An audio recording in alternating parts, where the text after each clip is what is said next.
नमस्कार दोस्तों, मेरा नाम है विकास और आप देख रहे हैं मेरा यूट्यूब चैनल मनी गुरु विकास।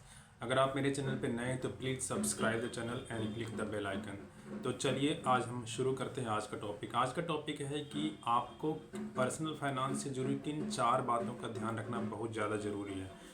पर्सनल फाइनेंस क्या होता है? पर्सनल फाइनेंस जो होता है जो आपके खुद के, आपके और आपके परिवार से रिलेटेड होता है। वित्तीय सिचुएशन मतलब पैसों से संबंधित सिचुएशन, आपको कहाँ खर्चा करना है, कहाँ इन्वेस्ट करना है, कितना बचाना है, इन सब चीज़ों को पर्सनल फाइनेंस कहा जाता है, राइट। तो पर्सनल फाइनेंस से जो 4 महत्वपूर्ण बात है जो आपको ध्यान में रखनी चाहिए, उसमें सबसे पहला है अर्निंग। तो आपको क्या करना है कि सबसे पहले तो आप सभी लोग कुछ ना कुछ करते ही होंगे, राइट। अगर कुछ नहीं करते हैं, ऐसे दर्शक भी अगर मेरा चैनल देख रहे हैं, तो सबसे पहले तो आप कुछ अच्छा खासा जॉब खोजिए, राइट।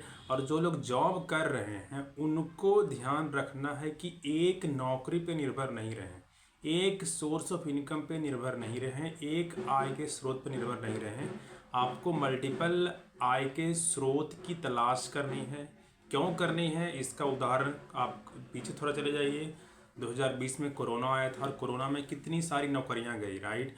जिसके पास नौकरियां, एक अच्छी नौकरी थी उसको तो खैर मतलब कि दिक्कत ज़्यादा नहीं हुई, लेकिन जिसका नौकरी काम चालू वाला नौकरी था उसको कंपनी ने बाहर कर दिया, फिर उसको बहुत दिक्कत हुआ, पैसों की बहुत ज़्यादा परेशानी का सामना करना पड़ा बहुत सारे लोगों को, राइट। तो आप एक से अधिक आय के स्रोत के संसाधन की तलाश करें, आप एक आय के स्रोत पर निर्भर नहीं रहें, राइट। तो multiple income stream will provide financial stability to you and your family, right. और दूसरी बात जो है आपके खर्चे, आपका खर्चा कैसा होना चाहिए, आपको कितना पैसा खर्च करना चाहिए, राइट। तो इसका एक फॉर्मूला है कि आपका जो सैलरी आता है उसको 3 भाग में बांट दीजिए।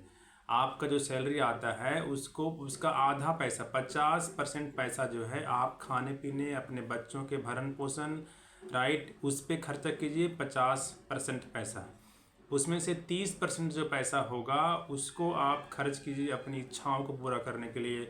आपको महंगा फर्नीचर लेना है, आपको महंगे कपड़े लेना है, आपको कहीं घूमने जाना है, राइट, कहीं किसी फंक्शन में अटेंड करना है, आपको मूवी देखने जाना है, राइट। तो इस सब के लिए आप 30% रखिए। बाकी 20% जो पैसा है वो आपको इन्वेस्ट करना है, हर हाल में करना है या उसको बचाना है, राइट।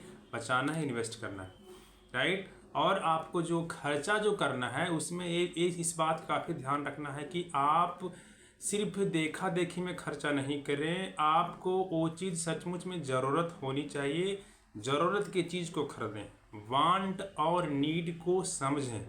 आपकी इच्छा है उस चीज़ की या सचमुच में आपको ज़रूरत है इस चीज़ की।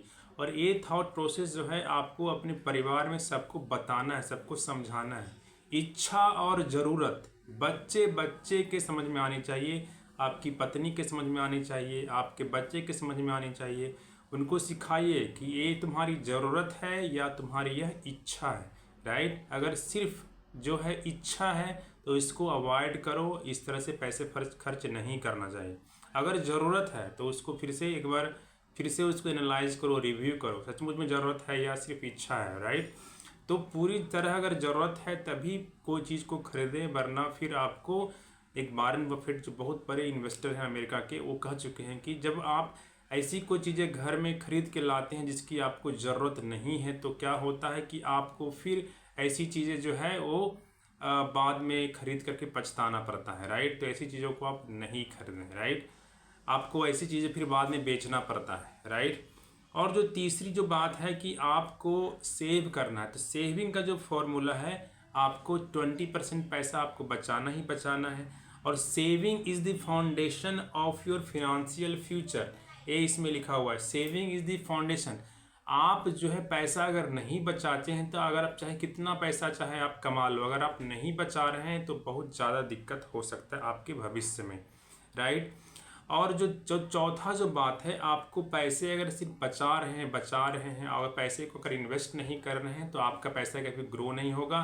क्योंकि अगर आप सेविंग अकाउंट में पैसा को रखते हैं तो आपको इन्फ्लेशन के आसपास का रिटर्न ही मिलेगा, इन्फ्लेशन से भी कम रिटर्न मिलेगा सेविंग अकाउंट में रखते हैं तो, राइट। तो इससे क्या होगा, आपका जो फ्यूचर में जो परचेजिंग कैपेसिटी है वो ख़त्म हो जाएगी, आप फ्यूचर में चीज़ों को खरीद नहीं सकते हैं, वो पैसा आपके किसी काम का नहीं रहेगा, राइट। तो उस पैसे को इन्वेस्ट करें। इन्वेस्ट कहाँ करें? म्यूचुअल फंड में करें या स्टॉक मार्केट में करें, जहाँ पे भी करें वहाँ पे कम से कम 12% का रिटर्न होना चाहिए। मतलब इन्फ्लेशन से जो लगभग 5-6% का इंडिया में इन्फ्लेशन चलता है, इन्फ्लेशन से कम ज़्यादा रिटर्न मतलब डबल का रिटर्न होना चाहिए, तभी आपका पैसा जो है भविष्य में आपके काम आएगा। वरना आपको हमेशा पैसे की ज़रूरत पड़ती रहेगी, आपका पैसा हमेशा कम पड़ जाएगा चीज़ों को सोल्व करने के लिए, फिक्स करने के लिए, आपके प्रॉब्लम को फिक्स करने के लिए।